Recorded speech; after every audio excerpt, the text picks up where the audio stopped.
Divine Griveaux, bonjour. Donc Bonjour. la vente des vins approche, hein, Ah oui, c'est dimanche, hein. c'est Les ça. 50 cuvées vont être mises en Mm. vente aux enchères. Le millésime, bah, il est fait maintenant. Est-ce qu'on peut parler quand même d'année solaire?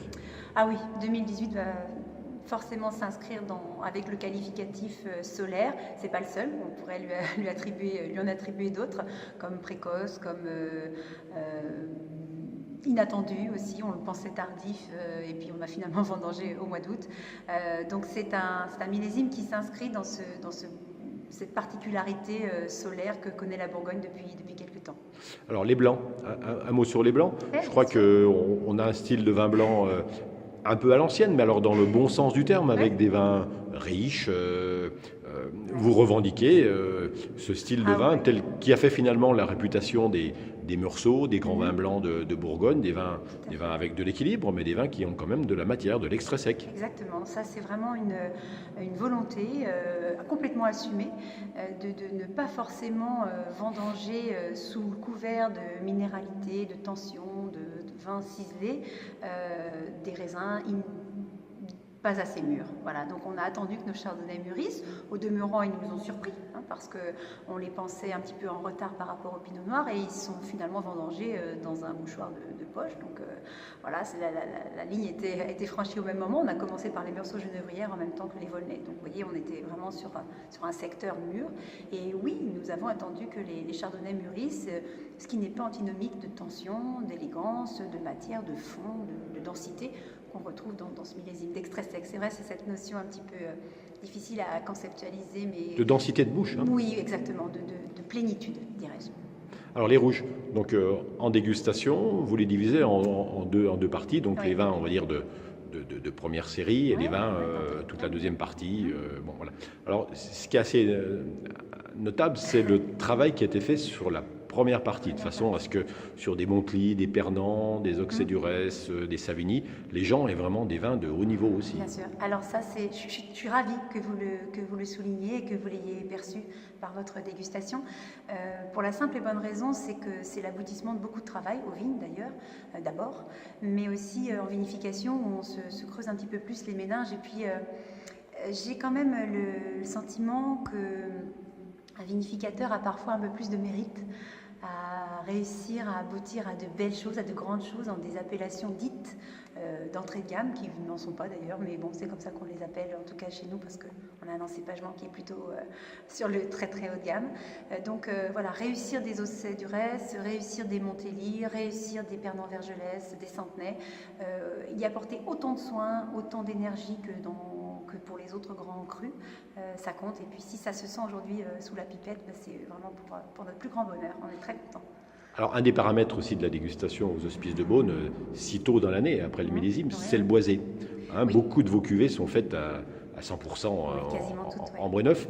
Et pour autant, honnêtement, on le sent très peu cette année. Alors, ça tient aussi à la densité du millésime. Oui. Mais est-ce qu'un travail particulier a été fait sur les choix des bois, sur les choix des Ouais, tonneliers ou pas? absolument. Alors, c'est effectivement un gros dossier pour nous, la futaille. J'aurais adoré être le régisseur qui ait la bonne idée du siècle pour s'affranchir du 100% fût neuf, mais je vous assure que j'ai tourné ça dans tous les C'est sens. impossible.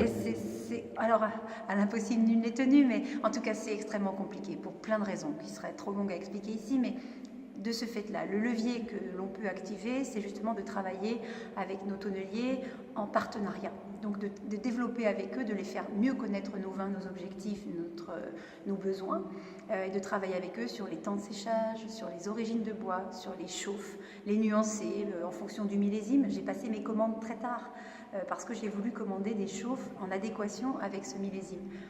Quand on l'a qualifié de solaire, ce millésime, quand un millésime est solaire, dense, profond, le danger de la prise de bois, il est assez grand. Hein. On a vite des saveurs toastées, brûlées, qui patinent encore plus le millésime. Donc pour éviter cela, eh bien, on a plutôt travaillé d'autres types de grains, d'autres types de chauffes. Et ça a été vraiment pour moi à mon Une avis, préoccupation. ah ouais, une préoccupation majeure, mais un travail de longue haleine parce que ça se construit tout ça.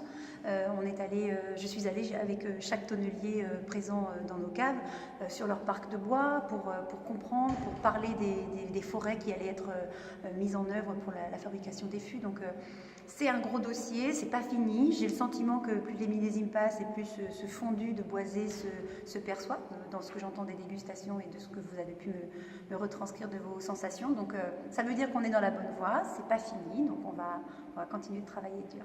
Alors, un dernier mot sur les 3 premières cuvées de rouge. Ah, elles vous ont intrigué. Ouais, et qui sont faites sans soufre. C'est ça, alors, avec des vins magnifiques, hein, avec des fruités très purs, donc les premières cuvées de vins rouges qui seront relativement abordables pour ceux qui vont acheter aux enchères. Pourquoi alors, on sait que le sans soufre, c'est un peu à la mode, c'est tendance. Est-ce que c'est amené à se développer aux hospices? Alors, c'est effectivement en tout cas un sujet d'actualité. Donc les hospices de Beaune ne peuvent pas passer à côté de cette quête technologique. Et puis, alors tendance, ça en deviendra une si avec les essais, avec l'expérience, avec le temps, la méthode nous donne raison. Au demeurant, pour pouvoir décider à un moment donné si c'est quelque chose que l'on développe, il faut bien commencer par tester, par se faire la main. Je vous avoue que je suis très contente du résultat aussi. Donc pourquoi pas sur l'avenir développer un certain nombre de, alors peut-être pas des cuvées entières, mais des parcelles. Vous savez qu'on s'est octroyer le luxe de vendanger par parcelle en fonction des maturités cette année. Donc pourquoi ne pas envisager que selon les millésimes, selon les états sanitaires, dans certaines années, faire un ou deux secteurs sur nos Beaunes sans soufre et puis qu'après ce soit assemblé dans les cuvées. Mais c'est un gros sujet, je pense que c'est quelque chose qui va se développer. Et puis, vous avez perçu ce toucher tanin si particulier quand le soufre... La précision aromatique aussi. Hein. Et la précision aromatique. Quand on a des cuvées, si on pouvait retranscrire par ce petit bout d'écran les odeurs qui étaient présentes, c'était juste une parfumerie. La cuverie était une parfumerie. Donc on va essayer.